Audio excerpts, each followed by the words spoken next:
இந்த ஆகஸ்ட் மாதம் வந்து 2024 ஆகஸ்ட் மாதம் வந்து தமிழ் சினிமாவுடைய மிக முக்கியமான மாதம்னு நினைக்கிறேன். ஆகஸ்ட் 2ஆம் தேதி ஒரு படம் ரிலீஸ் ஆச்சு, ஜமா. பருதி இளவழகன் ஒரு ஃபர்ஸ்ட் ஃபிலிம் டைரக்டர், அவரே நடிச்சிருக்காரு. ஒரு எக்ஸ்ட்ராடனரி நடிப்பு, அந்த வட்டார வழக்கு, அதுவும் ரொம்ப ரூட்ல இருந்து வந்துச்சு. ஆகஸ்ட் 15 நம்ம ரஞ்சித்தோட தங்கலான், தமிழ்ல முதல் மேஜிக்கல் ரிலீஸ் சினிமா. அந்த ஸ்லாங், அது எழுதப்பட்ட விதம். இப்போ 23 வினோத் ராஜோட கொட்டுக்காளி மதுரை ஸ்லாங். அதே 23 என்னோட மாரி செல்வராஜோட வாழை திருநெல்வேலி ஸ்லாங்.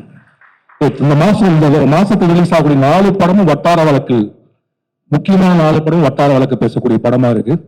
தமிழ் சினிமா இந்திய சினிமாவில இருந்து ரொம்ப தூரம் விலகி ரொம்ப வேகமா முன்னேறிட்டு இருக்கிற அடையாளம் தான் அந்த 4 படமும் நான் நம்புறேன். இந்த 4 படத்துல நடிச்ச நடிகர்கள் எல்லாருமே, அது தங்களால் நடிச்ச விக்ரம் சார் ஆனாலும் சரி, ஜமால் நடிச்ச பருதி இளவழகன் ஆனாலும் சரி, வாழையில் நடிச்ச இந்த சிறுவன் ஆனாலும் சரி, கொட்டுக்காலில் நடிச்ச சூரியன் ஆனாலும் சரி, 4 பேருமே அது நடிச்ச எல்லா நடிகர்களுமே, வாழையில மட்டும் எல்லாரும் நல்லா நடிக்கல, தங்களால யாரை பார்த்தா நடிச்சுட்டே இருக்காங்க. எப்படின்னு புரியல. ஜமாக்கு படம் ஜமாலும் நடிக்கிறாங்க. இவங்க யாரும் கோலம் பார்க்கறதுக்கே வரல, எல்லாரும் அவங்க ஊர்ல வர இருக்காங்க. இது வந்து ஒரு மேஜிக்கல் மூமெண்ட் ஆஃப் தமிழ் சினிமானே சொல்லலாம் இந்த ஆகஸ்ட் மாசத்தை. அதுல மாரி செல்வராஜோட வாழை வந்து நிக்குது. அதை பாராட்டுவதற்கு கிட்டத்தட்ட இந்த வாழை மாநாடு மாதிரி இருந்துச்சு. எனக்கு ஒரு மொத்த இயக்குநர்களும் வந்து நிற்பதுங்கிறது மிக மகிழ்ச்சி. என்ன சொல்ல போனா தமிழ் சினிமாவில் மட்டும் திரும்ப திரும்ப நடக்குதுன்னு நினைக்கிறேன். எந்த இண்டஸ்ட்ரியில் நடக்குதான்னு தெரியல. நைட் 12 மணி வரைக்கும் எல்லா டைரக்டரும் உட்காந்து இன்னொரு டைரக்டர் படத்தை பாராட்டுவது இந்த அபூர்வமான செயல். அதனால நம்ம தமிழ் இண்டஸ்ட்ரியில் இருக்கிறதுல எனக்கு தெரிஞ்சு தமிழ் இலக்கிய உலகத்தை இந்த மாதிரிலாம் பாராட்டிக்கலாம்னு எனக்கு தெரியல. இல்ல மித்த இண்டஸ்ட்ரியில பாராட்டலாம்னு தெரியல. சினிமாவில் தொடர்ந்து நடந்துட்டே இருக்கு. ஏன்னா எனக்கு தெரிஞ்சு வந்து லைக் ஒரு நல்ல பீரியட்ல நம்ம எல்லாரும் இருக்கோம். அதை உருவாக்கி கொடுத்திருக்கிற எல்லாத்துக்குமே நன்றி. அண்ட் மாரி செல்வராஜ், எல்லா டேரக்டர்ட்டையும் ஒன்று கேட்பாங்க, உங்களுடைய முதல் படம் எது, முதல் காதல் எது, நீங்க படிச்ச முதல் புத்தகம் எது, எல்லாத்துக்கும் ஒரு முதல் இருக்கும். ஆனா உங்களை ஒரு முதல் உதவியாளர் யாருன்னு கேட்கவே மாட்டாங்க. உங்ககிட்ட வந்து முதல்ல உங்களை டைரக்டரா நம்பி சேர்ந்த அசிஸ்டன்ட் இருப்பான்ல, நம்ம டைரக்டர் ஆகிறதுக்கு முன்னாடி அப்படி ஒரு தெரிந்தார். அவர் பேர் தான் மணி. நான் அப்ப டைரக்டராகவும் ஆகல, நான் அசிஸ்டன்ட் டைரக்டர். நான் படம் பண்ணணும்னு தெரியாது. எனக்கு தெரிஞ்சு முதல்ல நான் டைரக்டர் ஆகிடும் எனக்கு நம்பிக்கை கொடுத்து அந்த அசிஸ்டன்ட் தான். அவர் பேர் மணி, அவர் கோயில்பட்டி. அண்ட் ஒரு ராவான லைஃப் உள்ளவர். அந்த மணி தான் ஒரு நாளைக்கு மாரி செல்வராஜ் என்கிட்ட கூப்பிட்டு வந்தார். எனக்கு தெரிஞ்சு மணி ரெக்கமெண்ட் பண்ண ஒரே ஆள் மாரி செல்வராஜ் மட்டும்தான். அந்த ஒரு நாள் கொண்டு வந்தார். கட்டடத்தமிழ் ஆஃபீஸ், ஒரு மஞ்சள் கலர் லைட்டு, கசகசன்னு ஒரு இருட்டு, இவனும் பயங்கரமா இருப்பான்.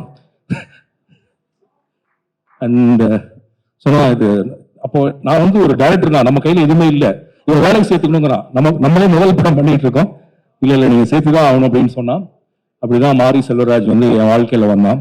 அப்படி மாரி செல்வராஜை எனக்கு அறிமுகப்படுத்திய, மாரி செல்வராஜை சினிமாவிற்குள் கொண்டு வந்த அந்த மணிக்கு ரொம்ப நன்றி. அண்ட் அதுக்கப்புறம் கட்டளை தமிழ்ல நடிச்சான். ஆபீஸ் பாயா வந்து அஸ்மேட்டாயி நடிகனா ஆயிட்டான். கட்டளை தமிழ்ங்கிற காட்டாரியம் கூட எல்லாத்தையும் அடிச்சுட்டு போயிடுச்சு. மிச்சம் இருந்தது மாரி செல்வராஜ் மட்டும்தான். ஏன்னா 2007 அந்த படம் அக்டோபர் 5ஆம் தேதி வந்தப்ப அந்த படத்தை நினைவு வச்சுக்கிறது யாருமே தயாரா இல்லை. கூட வேலை பார்த்தாங்க எல்லாரும் போயிட்டாங்க. போறதுக்கு வழி இல்லாம இருந்தானான்னு தெரியல, ஆனா இருந்துட்டான்.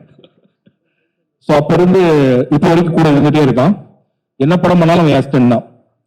நான் இப்போ கூப்பிட்டாலும் வந்து வேலை செஞ்சுதான் ஆகணும் அவன். அண்ட் கட்டளை தமிழ் தங்கமீன்கள் வந்து 6 வருஷம். நம்ம எல்லா படமும் 6 வருஷம் 5 வருஷம் கேப் தான். அண்ட் 2013 இதுக்கு நடுவில் என்ன ஆச்சுன்னா, என்ன பண்றதுன்னே தெரியல. டெய்லி என்ன பண்றது, ஆஃபீஸ்ல உட்காந்துட்டு. அப்போ வந்து இந்த பிளாக் ஸ்பாட்லாம் ஸ்டார்ட் ஆகுது. அப்போ காட்சின்னு ஒரு பிளாக் ஸ்பாட் ஸ்டார்ட் பண்ணோம். அதுல எல்லாத்தையும் எழுதலாம் அப்படின்னு முடிவு பண்ணோம். அப்போ எங்கூட இருந்த நிறைய ராஜ்யங்கள் எழுதினாங்க. மாரி செல்வராஜ், சாம்ராஜ், கணேஷ்ராஜ், பல ராஜ்யங்கள் எழுதினாங்க. இப்போ கொடைமரம் நாவல் இருக்க சாம்ராஜ் காட்சியில் எழுத தொடங்கினாரு. அட்டவிகள் நிரம்பியல்ங்கிற நாவல் எழுதின யமுனா அதுலதான் முதல்ல அவங்க தொடங்கினாங்க. நம்ம திரு மணியரசனுடைய மனைவி லட்சுமி அம்மாவோட பயோகிராஃபி அதுல தான் தொடங்கணும். மாரி செல்வராஜ் அதுலதான் எழுதி பழக ஆரம்பிச்சான். அப்படி எழுதி பழகினால கிடைச்சதுதான் திவ்யா. காட்சியில படிச்ச ஏதோ ஒரு கதையை பார்த்து, அப்படிதான் இல்லையா, அப்படிதான் என்கிட்ட சொன்னா, அது உண்மையான்னு தெரியல. அந்த கதையை பார்த்து எனக்கு தெரியாம என் ஆபீஸ்ல என் இன்டர்நெட்ல சேட் பண்ணி தொடங்கின காதல் தான் மாரி செல்வராஜ் திவ்யா காதல். அண்ட் திவ்யா மாரி செல்வராஜனுடைய வாழ்க்கையில மிக முக்கியமான ஒண்ணு நான் நினைக்கிறேன். திவ்யா இல்லாமல் இன்னொருவர் இருந்திருந்தா மாரி செல்வராஜ் இவ்வளவு உயரத்துக்கு வந்திருக்க முடியாது. ரொம்ப நன்றி திவ்யா. மாரி செல்வராஜை ஒரு மனைவியாக இருந்து பார்க்காமல் மாரி செல்வராஜை எழுத்தாளராகவும் இயக்குநராகவும் பார்த்து அதற்கு பிறகு கணவனாக பார்க்கிற உன் மனதிற்கு என்னுடைய நன்றிகள். அண்ட் ஸோ அப்படி காட்சி மூலியமா திவ்யா, அதோட முக்கிய திவ்யாவோட அம்மாவை நான் பாராட்டணும். ஏன்னா மாரி செல்வராஜ் திவ்யாவை காதலிச்சு இப்ப மாரி செல்வராஜுக்கு எந்த அறிமுகமும் கிடையாது. ஆனா அவங்க அம்மா நம்பினாங்க. அவங்களுடைய காதலை அவங்க வீடு அவன் டைரக்டர் ஆகுது முறையை ஒத்துக்குச்சு. கூட இருந்த சொர்ணா நம்பினா அந்த குடும்பமே அவன் பின்னாடி நின்றுச்சு. இதற்கெல்லாம் பின்னாடி இன்னொருத்தங்க இருக்காங்க திருநெல்வேலியில ஸ்ரீவைகுண்டத்துல இருந்து கொஞ்சம் தள்ளி என் சொந்த ஊர்ல இருந்து இந்த பக்கம் ஆத்துக்கு இந்த பக்கத்துல இருக்கக்கூடிய மாரி செல்வருடைய அண்ணன்கள். அவனை அடிச்சு அடிச்சு வளர்த்த பெரிய அண்ணன். ஆக்சுவலி அதெல்லாம் பயோகிராஃபில வரல. அவன் பெரிய அண்ணன் தான் அவனை புத்தகம் படிக்க வச்சான். அவன் பெரிய அண்ணன் தான் அவனுக்கு ஆனந்தவிடன் வாங்கி கொடுத்தான். அதே ஆனந்தவிடன் தான் பின்னாடி அவன் தொடர் எழுத போறான். அப்ப யாருக்குமே தெரியாது. அப்ப இந்த படத்துல டீச்சரா நடிச்சிருக்க 2வது அண்ணன், அப்புறம் அவனை எப்போதும் நேசிக்கிறவன் அக்கா, அப்புறம் அவங்க பின்னாடியே இப்போ பயங்கரமா நிக்கிறாங்க ஊர். இப்படி ஒருத்தவங்களும் மாரி செல்வராஜனுடைய இந்த இடத்துக்கு முக்கியமா காரணமா இருக்காங்க. அதெல்லாம் ஒரு முக்கியமா நான் நினைக்கிறேன். இந்த படத்துல எல்லாரும் இந்த டீச்சர் மீது அந்த ஒரு விரலை பையனுக்கு வந்த அந்த ஒரு பெரும் அன்பை பிரியத்தை திரும்ப திரும்ப சொல்லிட்டே இருந்தாங்க. அரசு பள்ளிகளில் அப்படிப்பட்ட ஆசிரியர்கள் இருப்பதனால்தான் மாரி செல்வராஜால் வர முடிகிறது. அன்னைக்கு அந்த டீச்சர் அவனை போய் ஒரு கம்ப்ளைண்ட் கொடுத்திருந்தாலோ, அவனை வந்து தவறதா புரிஞ்சிருந்தாலோ அதோட அந்த வாழ்க்கை நின்றுருக்கும். அண்ட் ஸோ அந்த அரசு பள்ளி ஆசிரியர்கள் அங்க இருக்கக்கூடிய டெமோக்ரஸி எனக்கு புரியவே இல்லை. எனக்கு இன்னைக்கு கூட ஒரு ஸ்கூல்ல போய் பெரிய பிரச்சனை ஆயிரும் நினைக்கிறேன். அப்போ எவ்வளவு ஏன்னா எல்லார் வாழ்க்கையிலும் ஒரு ஆசிரியரும் இருந்துட்டே இருக்காங்க. ஸோ மாரி செல்வராஜனுடைய வாழ்க்கையில் அந்த ஆசிரியரின் மீது அப்படி சொல்லக்கூடாது, அந்த கதாபாத்திரத்தினுடைய வாழ்க்கையில் அந்த ஆசிரியர் மீது பிரியம் வரலைன்னா ஒருவேளை அந்த லாரி கீழே இறந்து போன அந்த 19 பேருக்கு மாரி செல்வராஜ் இருந்திருக்கலாம். ஒரு ஆசிரியை ஒரு மாணவன் மீது கொண்ட அக்கறை, ஒரு அரசு பள்ளி ஒரு நடனத்திற்கும் கலை நிகழ்ச்சிகளுக்கும் கொடுக்கக்கூடிய ஒரு அக்கறை, ஒரு படிப்பு கொடுக்கக்கூடிய அக்கறை, ஒரு படிக்கக்கூடிய மாணவனை அவனை வந்து போற்றணும்னு நினைக்கிறது. அதை விட முக்கியமா அதுல ஒரு டீச்சர் கேட்பாங்க, என்னடா உங்க கழுத்து வலிக்குதா வாழையை சுமந்துன்னு. இது வரைக்கும் தமிழ் சினிமா டீச்சர்னா கோவமா திட்டுறவங்களா இருக்கிறப்ப வாழையில வரக்கூடிய எல்லா டீச்சர்ஸுமே ரொம்ப அன்பாவும் கனிவாவும் இருக்காங்க. அது குறிப்பா அந்த டீச்சர் பேசினது வந்து ஒரு டீச்சர் வந்து தன்னுடைய மாணவர்களை வாழை சுமக்க வைக்கிறாங்களே அவங்களுடைய கவலை இருக்குல்ல. ஸோ ஏதோ ஒரு விதத்தில் பள்ளிக்கூடமும் அரசு பள்ளிக்கூடம் வந்து இப்படிப்பட்ட நிறைய மாணவர்கள் பின்னாடி நின்றுருக்குங்கிற இந்த படம் சொல்லுது. ஸோ காட்சியில எழுதியாச்சு, இதாச்சு. இப்போ அதை வந்து கிட்டத்தட்ட ஒரு 20 கதை கிட்ட எழுதிட்டான்னு நினைக்கிறேன்ல. 20 கதை எழுதிட்டான். அவனுடைய மிகப்பெரிய வாசகரா வண்ணதாசன் மாறிட்டார். அப்போ வந்து இதை புத்தகமா போடலாம் அப்படின்னு அப்போ நான் திருவண்ணாமலையில் இருக்கக்கூடிய பவாசலத்தில் சைலஜாக்கா அப்படி கேட்டப்போ அவங்க வம்சியில வந்து தாமிரபரணியில் கொல்லப்படாதவர்கள்ங்கிற அந்த முதல் தொகுப்பு வருது. இந்த அதுக்கப்புறம் குறிப்பா நான் ஒருத்தர் நன்றி சொல்லணும், ரா கண்ணன் ஆனந்தவனோட எடிட்டரா இருந்தார். அப்போ 2006 நினைக்கிறேன். நான் அப்போ போயிட்டு நான் சொல்றேன், இந்த மாதிரி வட்டியும் முதல்ல முடிய போகுது, ராஜமுருகனோட வட்டியும் முதல்ல முடிய போகுது, மாரி செல்வராஜுக்கு ஒரு தொடர் கொடுங்க, அவன் வாழ்க்கையில சொல்வதற்கான ஒரு கதைகள் இருக்கு அப்படிங்கிறப்ப ஒரு 15 நிமிஷம் தான் டைம் எடுத்தா எழுதட்டும்னு சொல்லிட்டாரு. அன்னைக்கு கண்ணன் எடுத்த முடிவும் அதற்கு ஆனந்தவிடன் கொடுத்த உற்சாகமும் அந்த மறக்கவே நினைக்கிறேன் ஆனந்தவிடன்ல கொண்டு வந்து எந்த அண்ணன் படுறான்னு அடிச்சு ஆனந்தவிடன் வாங்கி கொடுத்தானோ அதே ஆனந்தவிடன்ல மாரி செல்வராஜ் மறக்கவே நினைக்கிறேன் எழுத தொடங்கினா. அதில் எழுதிய பல விஷயங்கள் இந்த கதைக்குள்ள இருக்கு. அந்த பசியோட ஒரு நாள் முழுக்க அலைந்த அந்த சிறுவன் அந்த கதையிலிருந்து தான் வர்றான். ஸோ இந்த இப்படி உருவான இந்த கதையை இவன் கிட்டத்தட்ட எழுதின முதல் ஸ்கிரிப்ட் இது நான் நினைக்கிறேன். வாழை நான் பண்ண வேண்டாம்னு சொன்னேன். முதல் படமா இதை பண்ணியிருந்தானா எனக்கு கட்டுரை தமிழ் எடுத்து என்ன ஆச்சோ அதே தான் அவனுக்கு அது ஆயிருக்கும். ஸோ நான் மாரி செல்வராஜ் வந்து எப்படி ஜெயிக்கணும்னு நினைச்சேன்னா, வணிக ரீதியாக பெரும் பெரும் கதாநாயகர்களை உருவாக்கி ஒரு தயாரிப்பு நிறுவனத்தை உருவாக்கி அப்படி ஜெயிக்கணும்னு நினைச்சா அது இன்னைக்கு நடந்திருக்குன்னு நான் நம்புறேன்.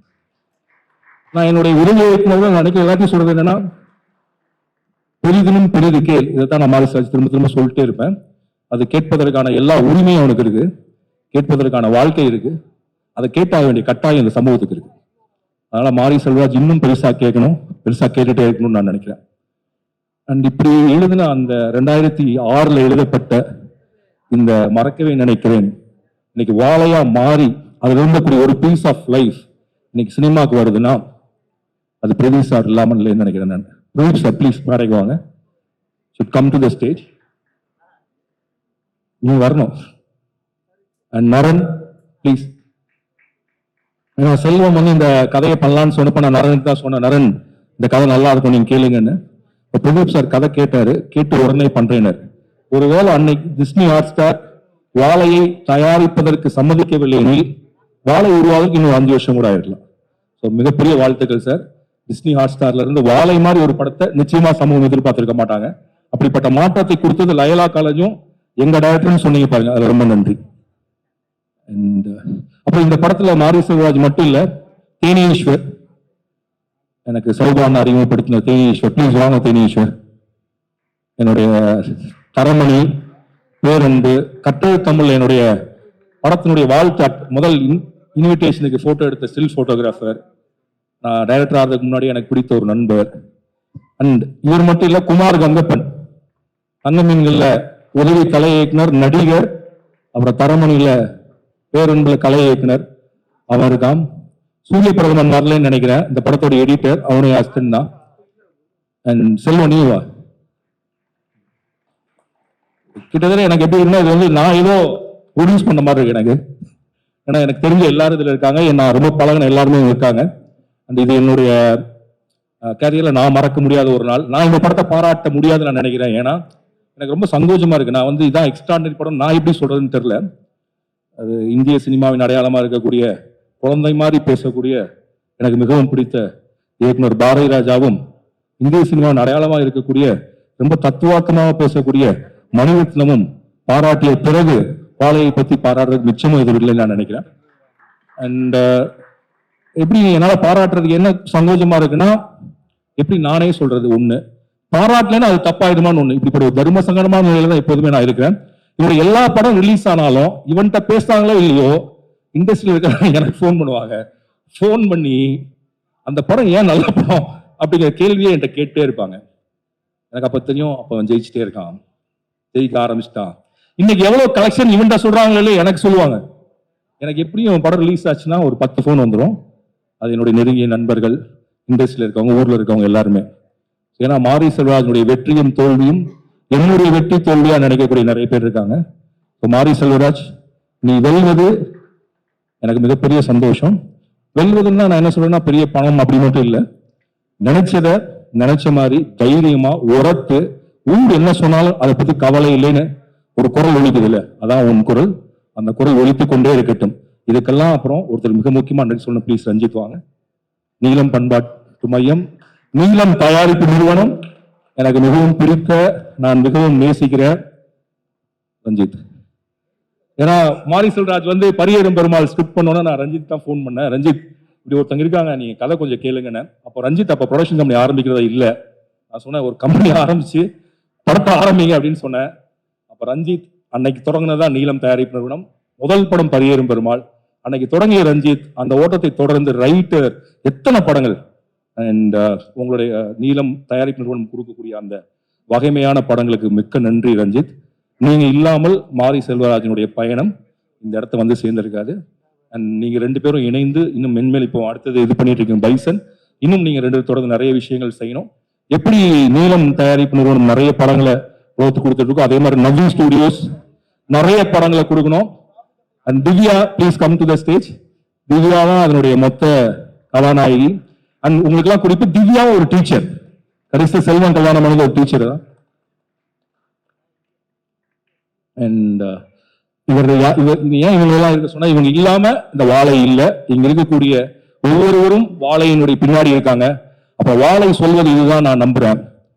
ஒரு உழைப்பின் மீது நடக்கக்கூடிய உழைப்பு சுரண்டல் இல்லாட்டி உழைப்பை கொச்சைப்படுத்துவது, உழைப்பை திருடுவது, நம்ம எத்தனை நாள் ஒழிச்சு வச்சிருந்தாலும் அந்த உழைப்பு சுரண்டலால், உழைப்பை சுரண்டியதால் நடந்த விபத்துகளுக்கான நீதியை கேட்டு அந்த உழைப்பாளிகள் ஒரு நாள் வந்தே சேருவார்கள்.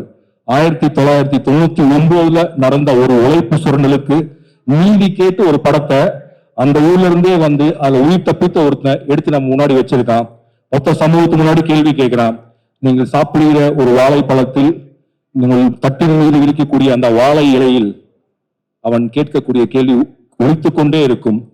அவர் 100 இறந்து போன அந்த 19 பேர்த்துக்கும் தமிழ்நாட்டை இறங்கற்பா பாட சொல்கிறான். அவன்தான் கலைஞன், அவன்தான் மாரி செல்வராஜ். நன்றி. மிக்க நன்றி சார். இந்த தருணத்துல முக்கியமான விஷயம், திங் மியூசிக் டீமை மேல கூப்பிடுறேன். ஏன்னா திங் மியூசிக் சப்போர்ட் பண்ணது பெரிய மெம்பர்ல இருந்து எனக்கு வந்து ராம்சா இருக்கும்போது ஆமா, சந்தோஷ் சந்தோஷ் திங் மியூசிக் சந்தோஷ் அவங்க டீம் மொத்தமா மேல கூப்பிடுறேன். ஏன்னா அண்ட் பிரதீப் சார், நான் ஒரு பிரதீப் சார் வந்து அதுக்கு முன்னாடி ஒரு 2 வார்த்தை பேசணும்னு நினைக்கிறேன். பிரதீப் சார், இந்த வாழைய ஒரு ஏன்னா இந்த படத்தை முடிவு செஞ்சிருந்தீங்கன்னா எப்படி அந்த தைரியம் உங்களுக்கு வந்துச்சு? இது உலகத்துக்கு சொல்லணும் எப்படி முடிவு பண்ணி?